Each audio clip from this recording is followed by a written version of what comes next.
Welcome to Sobhit Agrawal classes. How are you guys? I hope all of you are well. अब तक हमने SP Bakshi में active voice chapter second के 2 part पढ़े हैं। ये थर्ड पार्ट है एंड मोस्ट इम्पोर्टेंट पार्ट है। सो बहुत ध्यान से पढ़ना। देखिए, जो लास्ट मैंने आपको बताया था वो बताया था पार्टिसिपल और जीरंड को किस तरीके से एक्टिव से पैसिव में बदलेंगे। आज जो हम पढ़ेंगे वो पढ़ेंगे कुछ फ्रेजल वर्ब्स होती हैं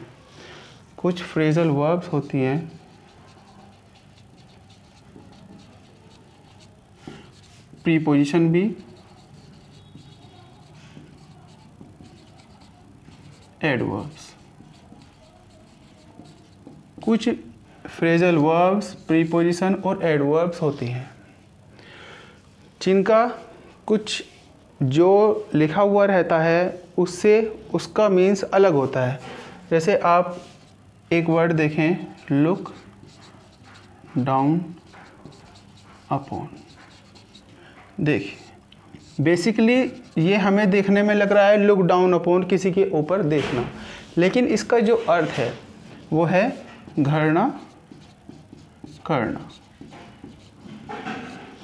तो इस तरीके के वर्ड्स, ऐसे कुछ प्रीपोजिशन भी होती है। जैसे लुक इनटू का मतलब इन्वेस्टिगेशन करना। इंक्वायर आफ्टर, वो भी इसी में आएगी। अगर कहीं पर आए inquire after, look into, ask after, ask for, ये सब क्या होती हैं? ये फ्रेजल वर्ब्स होती हैं। इन सब का जो अर्थ होता है, जो सरफेस मीनिंग होता है, उससे अलग होता है। द इंक्वायर आफ्टर का मतलब है किसी के बारे में पूछना, किसी के स्वास्थ्य या किसी के वेलफेयर के बारे में पूछना। लुक इनटू इन्वेस्टिगेशन के रूप में भी इसे यूज किया जाता है। Ask after and ask for demand, necessary के लिए यूज किया जाता है। आस्क आफ्टर ये भी किसी के वेलफेयर के बारे में ही इसमें पूछने में हम इसे प्रयोग करते हैं। तो इस तरीके के अगर कहीं पर फ्रेजल वर्ब्स आएँ तो उनका जो हम वॉइस बनाएंगे, उसका वॉइस बनाने का तरीका आप देख लीजिए। You should not look down upon the poor. ये वर्ड देखिए, ये इसका अगर हमें पैसिव वॉइस बनाना हो किस तरह बनाएंगे? The poor. अब यहाँ पर शुड नॉट का हो जाएगा शुड नॉट बी। मैंने बताया था मॉडल्स जितने भी होंगे उनमें बी का प्रयोग करेंगे। Poor should not be. अब यहाँ पर हो जाएगा लुक डाउन अपॉन का looked down upon. Poor should not be look down upon. इसमें देखिए कुछ भी चेंजेस नहीं करेंगे। अब हमने कोई चेंज नहीं किया, ये ऐसे ही रहेगा। और इसमें हम बाई का भी प्रयोग करेंगे, बाई यू। तो कहीं पर भी फ्रेजल वर्ब्स आए या कुछ सर्टेन प्रीपोजिशन जो सरफेस मीनिंग से उसका जो मीन्स होता है वो डिफरेंट हो, तो हम जो वॉइस बनाएंगे इस तरह बनाएंगे।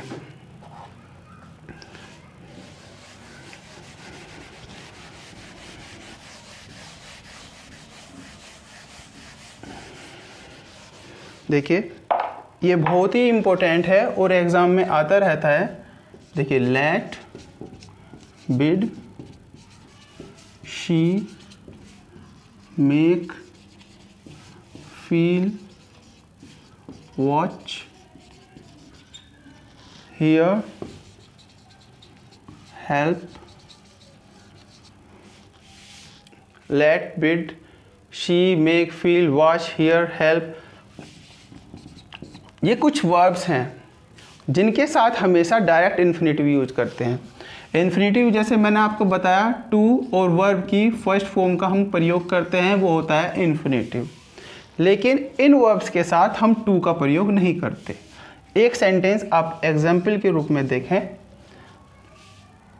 I will make him happy.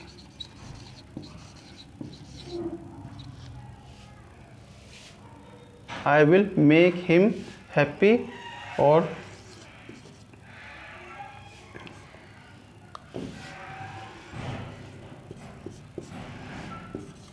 I bade him go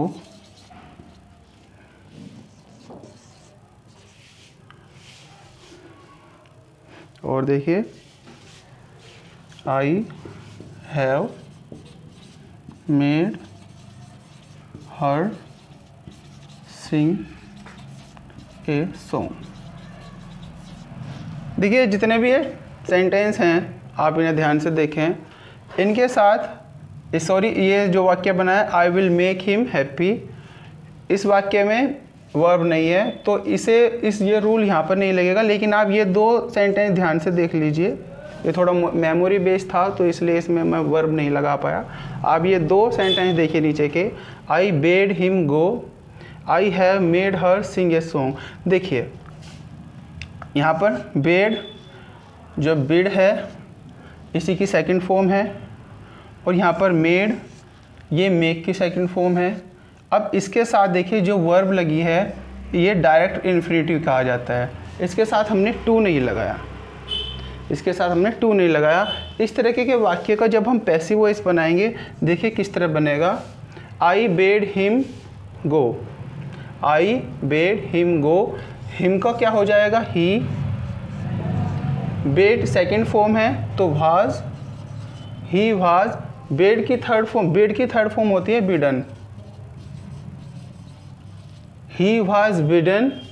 और अब सेंटेंस को ध्यान से देखें, जब भी इस तरीके की जो वर्ब आएंगी इनके साथ डायरेक्ट इन्फिनेटिव का हम यूज़ करते हैं, लेकिन जब हम इनका पैसिव बनाएंगे तो इनमें हम टू का प्रयोग करेंगे। He was bidden to go. आपके समझ में आ गया होगा। एक और ये दूसरा वाक्य भी आप बना लें, I have made her sing a song.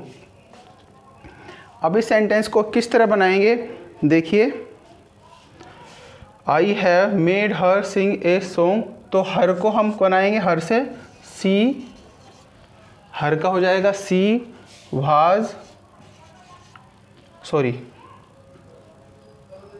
I have made her sing a song, she has been. Perfect है, हैज और हैव के साथ यूज करते हैं हैज़ बीन और हैव बीन। अब यहाँ पर सिंगुलर है तो हैज़ बीन यूज किया, सी हैज़ बीन। अब यहाँ पर क्या यूज करेंगे, she has been, she has been. अब यहाँ पर यूज करेंगे अब हम टू का, किसका यूज करेंगे टू का, सी हैज़ बीन मेड। अब यहाँ पर टू, अब इसमें हम क्या कहा है यहाँ पे वर्ब में डायरेक्ट की जगह अब यहाँ पर टू का प्रयोग कर देंगे, sing a song, she has been made to sing a song. अब एक्टिव आया तो डायरेक्ट इन्फिनेटिव हो गया, सिंग वर्ब है, और पैसिव आया तो डायरेक्ट इन्फिनेटिव की जगह हमने यहाँ पर टू के साथ वर्ब की फर्स्ट फॉर्म लगाई, यहाँ पर हमने टू लगाया। अब इसी में एक और एक्सेप्शन है। एक्सेप्शन क्या है, हमें ये रूल अप्लाई करना है सभी इन वर्ब के साथ, लेकिन अगर कहीं पर लेट आए, लेट एक्सेप्शन है, ये अपवाद है, ये अपवाद है। सिर्फ लेट ही ऐसी वर्ब होगी, सिर्फ लेट ही ऐसी वर्ब होगी जो एक्टिव में भी डायरेक्ट इन्फिनेटिव में यूज होगी और पैसिव में भी डायरेक्ट इन्फिनेटिव में यूज़ होगी। एक आप उदाहरण देखें, एक एग्जाम्पल देखें, सी लेट मी गो, डायरेक्ट इन्फिनेटिव है, टू गो तो नहीं हुआ, तो आई लेट सेकंड फॉर्म होती है, I was let go, I was let go by her. I me का हमने किया I was let go by her. तो अगर कहीं पर भी पैसिव और एक्टिव में ध्यान रखना, जो लेट है ये हमेशा डायरेक्ट इन्फिनेटिव में यूज होगी, इसके साथ टू का प्रयोग हम नहीं करेंगे। अब बहुत ही इम्पोर्टेंट, मोस्ट इम्पोर्टेंट जो टॉपिक है अब है इसी में ही imperative sentence. Imperative sentence, imperative sentence. Imperative sentence इसमें दो, कमांड और ऑर्डर। कमांड और ऑर्डर के रूप में जो आएगा, एक तो इम्परेटिव सेंटेंस वो, और एक होगा रिक्वेस्ट, परमिशन,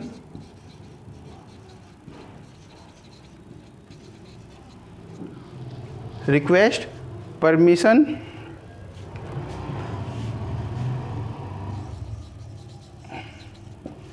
और रिक्वेस्ट, परमिशन, एडवाइस।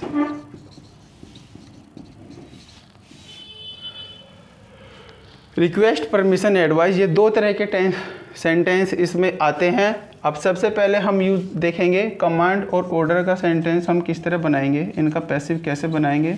कमांड और ऑर्डर, देखिए वाक्य में अगर ऑब्जेक्ट आए, ऑब्जेक्ट आने पर, अगर वाक्य में हमें पता है कि कमांड या ऑर्डर दिया हुआ है और ऑब्जेक्ट वाक्य में आ रहा है, एग्जाम्पल के रूप में देखें डू इट। देखिए इस सेंटेंस को आप ध्यान से देखें, डू इट। और एक और हम देख सकते हैं, ब्रिंग ए बुक। तो दोनों में हमें ऑर्डर का, इसमें हमें पता चल रहा है कि ये दोनों में ऑर्डर है। तो ये सेंटेंस किसके कैटेगरी में आता है, इस वाली कैटेगरी में आता है। और इसका हमें पैसिव बनाना है। जब हम इसका पैसिव बनाएंगे तो किस तरह बनेगा पैसिव इसका एक फॉर्म होता है। देखिए पहले मैं बनाकर दिखाऊंगा आपको। लेट, इसे बनेगा, लेट से बनते हैं ये वाक्य, लेट इट बी डन। और ये let a book be bought, sorry bought नहीं, ब्रॉट।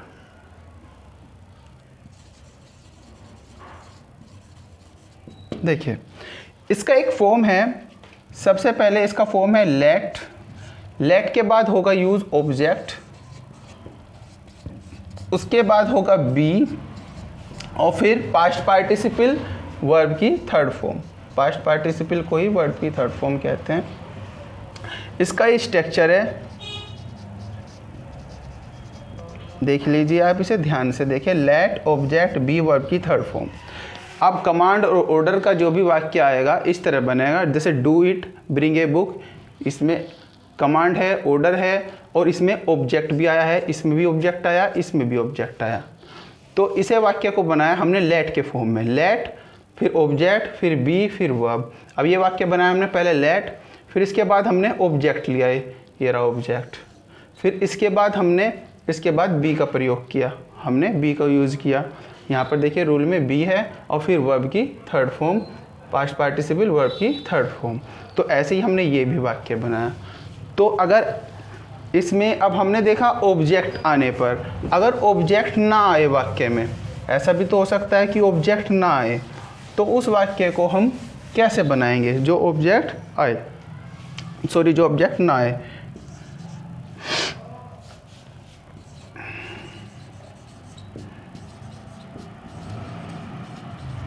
देखिए, एक तो ये देख सकते हैं आप,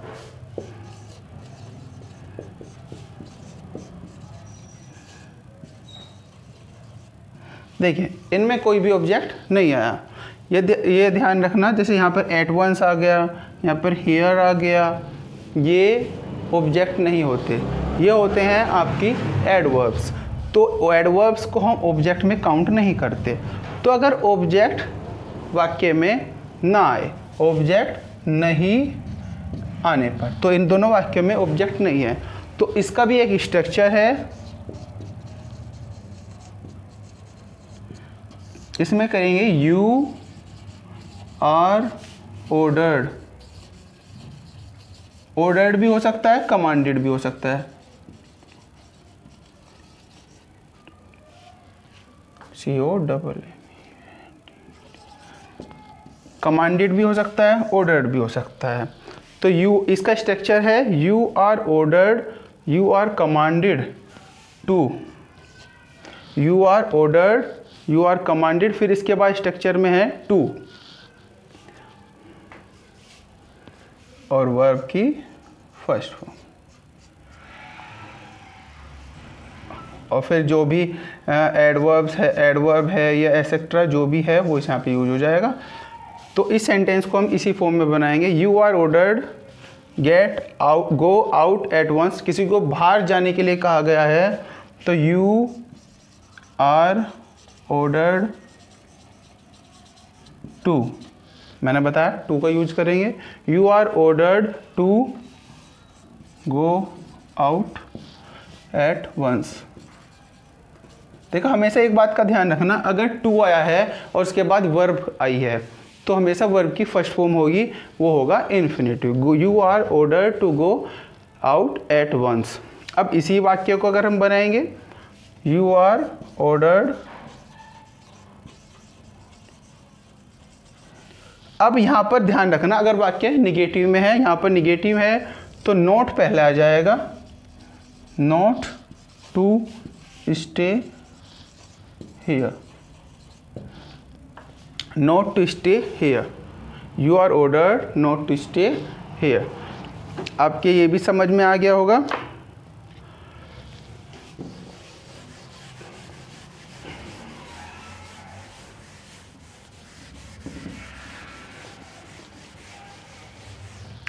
अब इसका ही दूसरा जो फॉर्म है, कौन सा फॉर्म है, RPA। मैं तो इसे याद करता था, RPA मैंने याद किया हुआ था। RPA का मतलब रिक्वेस्ट, परमिशन, एडवाइस। अब रिक्वेस्ट का हम बाद में देखेंगे, पहले हम देखेंगे परमिशन और एडवाइस का। परमिशन और एडवाइस ये भी इसी तरह उसी फॉर्म में यूज होता है। अगर वाक्य में ऑब्जेक्ट है तो उसे अलग तरीके से बनता है, ऑब्जेक्ट नहीं है तो अलग तरीके से। तो परमिशन और एडवाइस का एक देख लें एग्जाम्पल, ओबे योर पेरेंट्स। देखिए इसका स्ट्रक्चर क्या होगा, इसमें ऑब्जेक्ट होगा सबसे पहले, फिर यहां पर यूज होगा शुड बी, और यहाँ पर फिर यूज होगा वर्ब की थर्ड फॉर्म। इसका स्ट्रक्चर होगा, अगर वाक्य में परमिशन या एडवाइस दी हुई है, परमिशन, एडवाइस या रिक्वेस्ट ये दी हुई है वाक्य में, तो हम ये वाला जो रूल है ये फॉलो नहीं करेंगे, ये वाला रूल फॉलो करेंगे, ऑब्जेक्ट शुड बी वर्ब की थर्ड फॉर्म। तो इस सेंटेंस को कैसे बनाएंगे, object your parents, your parents should be, और फिर वर्ब की third form obeyed, your parent should be obeyed. समझ गए होंगे। अब एक और एग्जाम्पल देख लें,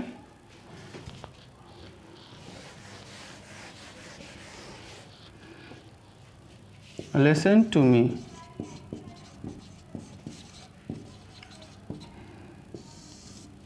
ये भी यही है, लिसन टू मी, परमिशन के रूप में इसे यूज़ किया जा रहा है। लिसन टू मी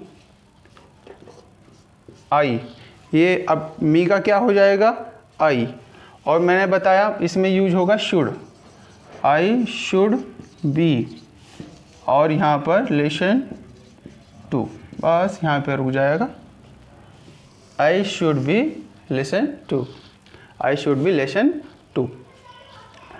तो ये हो गया।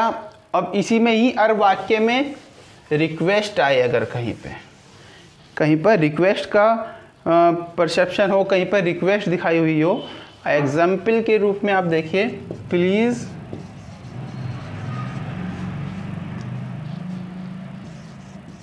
डोंट गो आउट, बिल्कुल सिंपल सा मैंने एग्जाम्पल लिया।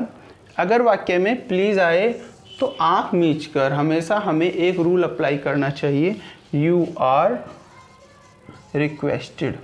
जैसे हमने वहाँ पर यूज़ किया था you are commanded, you are ordered, तो यहाँ पर यूज़ करेंगे you are requested, you are requested, you are requested. अब यहाँ पर डोंट में वही फॉर्म यूज होगा, नॉट टू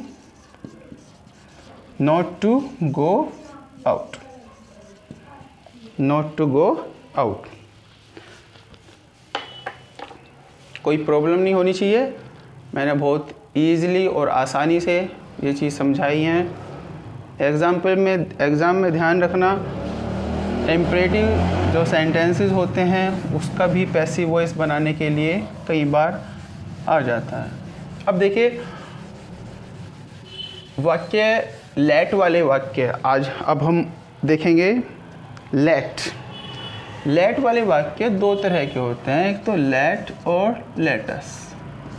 एक तो लेट का होता है और एक होता है लेटस का। लेट का क्या मायने होता है, जैसे अगर हम कहेंगे let me play, let us play, let me play, let us play, थोड़ा अपने माइंड में देखिए इसका क्या मीन्स हो सकता है। लेट मी प्ले का मतलब होता है मुझे खेलने दो। ये जो वाक्य होता है लेटस, ये सजेशन के लिए होता है, ये सजेशन के लिए होता है। जो लेटस होता है आओ खेलें, तो है तो दोनों जो वाक्य हैं दोनों लेट के ही हैं, लेकिन आप देखिए इसमें कितना डिफरेंस हो गया। तो वाक्य जो इनका जो पैसिव बनेगा वो भी डिफरेंट ही बनेगा।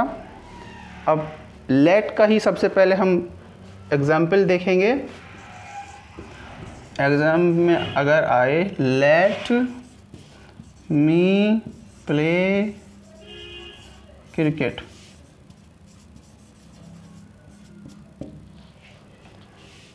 और एक वाक्य आए अगर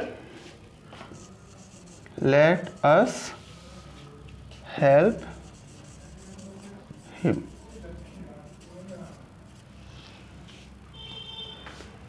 देखिए दोनों वाक्य, let me play cricket, let us help him. तो दोनों वाक्य को बनाने का तरीका बिल्कुल अलग होगा।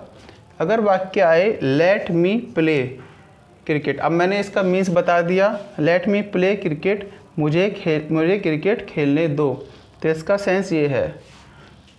तो वो अलाउंस मांग रहा, किसी से अलाउ करवाना चाह रहा है अपना क्रिकेट खिलवाना। तो इस तरह के वाक्य बनेंगे, आई मे, इसे अच्छे से माइंड में बैठा लेना, आई मे बी अलाउड,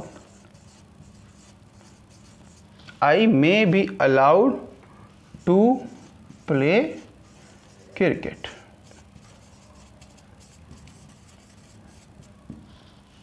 वाक्य में बस समझने की बात है, इतना हार्ड है नहीं इसमें। अगर इस सेंस में वाक्य आए, मुझे खेलने दो, मुझे कार्य करने दो, मुझे वहाँ पर जाने दो, अगर इस सेंस में वाक्य आए तो वाक्य बनेगा इस तरह, I may be allowed. May be allowed इसे अच्छे से माइंड में बैठा लेना, मे बी अलाउड। लेटस, अब ये समझ गए आप, लेटस हेल्प हिम, आओ उसकी मदद करें। इसका सजेशन, इसका मीन्स क्या हुआ, आओ उसकी मदद करें। तो इस तरीके के वाक्य होगा, इस तरह बनेगा, ही किसकी मदद करने के लिए कह रहा है, हिम की, तो हिम का हो गया he should be helped, he should be helped, उसकी मदद करनी चाहिए। He should be help, let us help him, आओ उसकी मदद करें। ही शुड बी हेल्प्ड, उसकी मदद होनी चाहिए।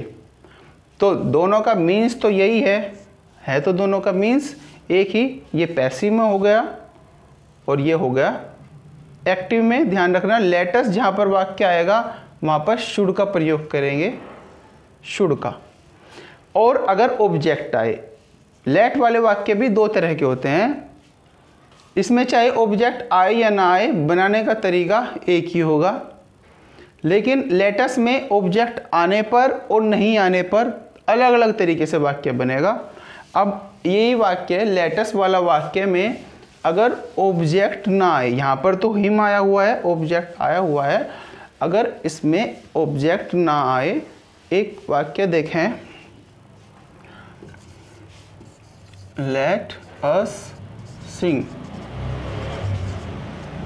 अब इसमें आया तो नहीं, ऑब्जेक्ट तो नहीं आया। अगर इसमें होता let us Singh a song तो वो हो जाता, ऑब्जेक्ट आ जाता, तो उसे हम उसी तरह बना देते, ए सॉन्ग शुड बी संग, तो इस तरह हो जाता।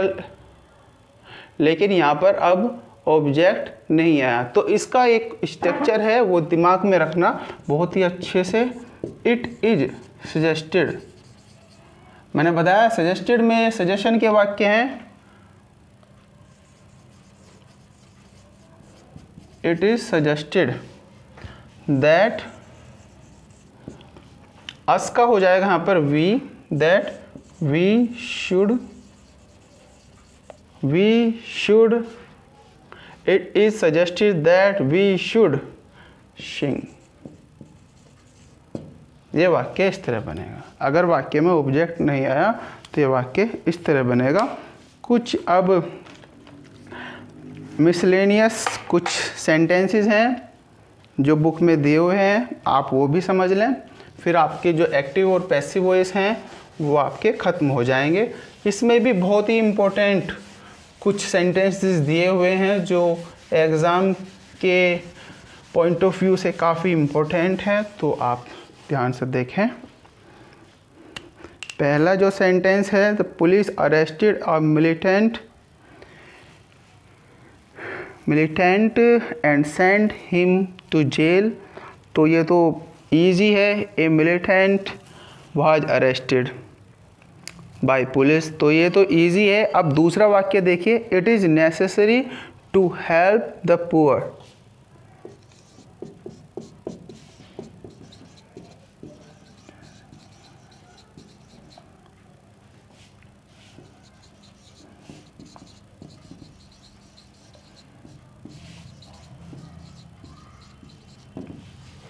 It is necessary to help the poor. अगर कहीं पर वाक्य में आए इट इज़ नेसेसरी, तो यहाँ पर जो वाक्य बनेगा वो रिक्वायर्ड से बनेगा। रिक्वायर्ड से याद रखना इसे।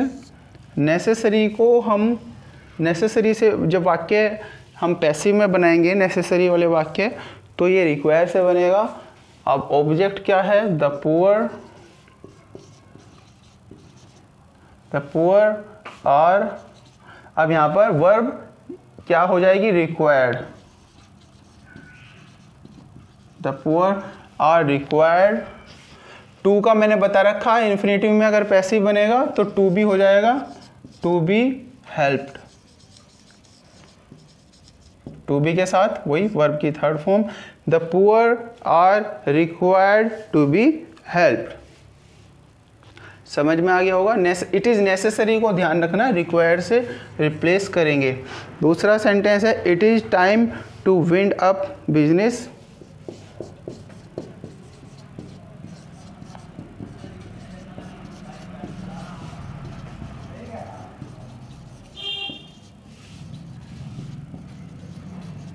देखिए अगर इस फॉर्म में सेंटेंस आए, ये भी याद करने वाली बात है, बहुत ही माइंड में सेट कर लेने वाली बात है। इट इज़ टाइम के फॉर्म में मैंने बताया था, अगर पहले मैंने बताया था देयर इज़ के फॉर्म में, अब है इट इज़ टाइम के फॉर्म में। अगर इट इज़ टाइम के फॉर्म में सेंटेंस आए तो वो इस तरह बनेगा, it is time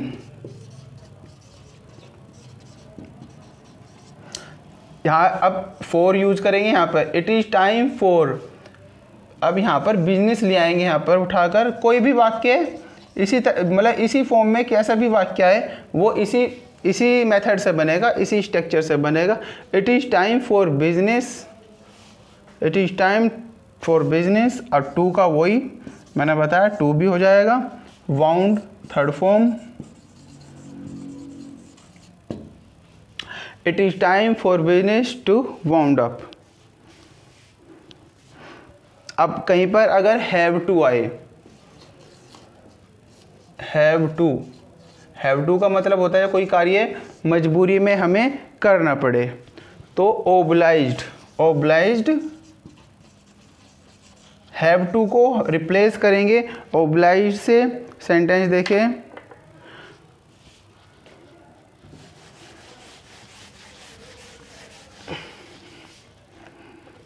I have to stay here, I have to stay here. तो यहाँ पर इस वाक्य को बनेगा, ये वाक्य बनेगा, मैंने बताया हैव टू को ओबलाइज से प्रेस करेंगे, ये हो जाएगा I am obliged to stay here, I am obliged to stay here. अब हैव टू जो होता है वो प्रेजेंट में ही यूज होता है, तो इसलिए हमने यहाँ पर एम यूज किया, आई एम। और हैव टू को मैंने आपको बता ही दिया था, वो वैसे भी हम ओबलाइज्ड यूज करेंगे। थर्ड फॉर्म हो गई इसकी, आई एम ओबलाइज्ड फॉर ऐसे के ऐसे ये वाक्य उतार दिया, I am obliged to stay here. अब इट इज़ योर ड्यूटी, अगर वाक्य इस स्ट्रक्चर पर आए,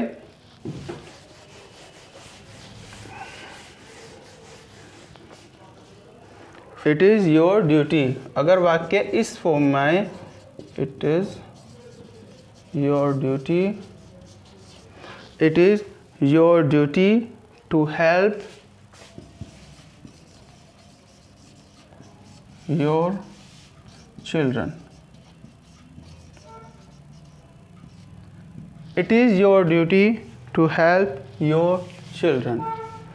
अगर इस सेंस में आए, इट इज़ योर ड्यूटी, यह तुम्हारा कर्तव्य है, तो इस वाक्य को हम बनाएंगे यू आर सपोज्ड से, you are POSED, you are supposed से वाक्य बनेगा। अगर कहीं पर आए इट इज़ योर ड्यूटी, यह तुम्हारा काम है, यह तुम्हारा कर्तव्य है, या तुम्हारी रेस्पॉन्सिबिलिटी है, तो इस वाक्य को बनेगा यू आर सपोज्ड से, यू आर सपोज्ड। तो ये वाक्य हो जाएगा you are supposed, you are supposed to help, you are supposed to help your children, you are supposed to help your children. आपका जो वॉइस है, जो आपका वॉइस एक्टिव वॉइस और पैसिव वॉइस आपका कंप्लीट हो गया है। आपका जो SP बख्शी की जो बुक है उसमें जो सेकंड चैप्टर है वो भी कंप्लीट मैंने कर दिया है। अब जो नेक्स्ट चैप्टर स्टार्ट होगा वो होगा मॉडल्स का, और वो भी काफ़ी इम्पोर्टेंट है। आप इसे जो भी वीडियो है, मैंने जो भी आपको ये वीडियो प्रोवाइड की जाएगी YouTube पर, उसे आप अच्छे से सुनना, और कोई भी प्रॉब्लम है, कोई भी इशू है, आपको व्हाट्सएप नंबर दिया ही गया है, तो आप मुझसे कांटेक्ट कर सकते हैं। और इस वीडियो को ज़्यादा से ज़्यादा शेयर करें, लाइक करें, सब्सक्राइब करें। Thank you very much. This is Shobhit Agarwal. Thank you.